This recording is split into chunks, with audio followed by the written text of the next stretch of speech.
Hey there, Paul Wagler here for Arise Now and the 2-Minute Wake-Up Call. Well, I'm standing here today with my mom's Bible, which is a real treasure that I've really enjoyed looking through in the days after her passing. And there's just numerous things that she has underlined and extra little, pieces of paper that she has things written on. And there's just a great deal of treasure in here.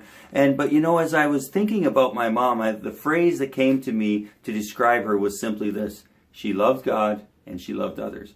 And when I thought about that, the passage from Matthew chapter 22 came to mind, where Jesus is approached by an expert in the law, and he's trying to trap Jesus with his question. And he says, "Teacher, which is the greatest commandment?"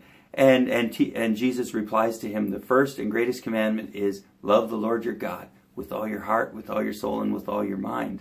And then he says the second command is like it: love your neighbor as yourself.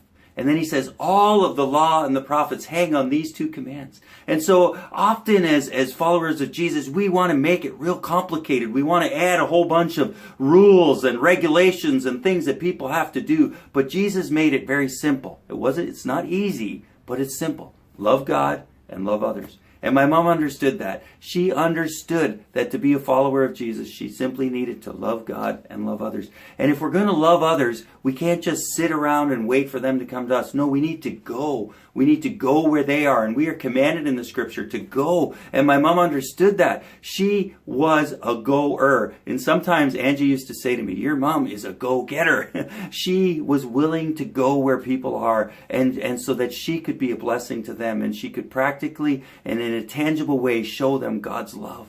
And so I invite you into this journey with me as we carry on the legacy that my mom left of loving God and loving others, and that we would be willing to go where people are to show them God's love for them in practical ways. Well, that's all for now. Until we meet again, stay awake and stay alert.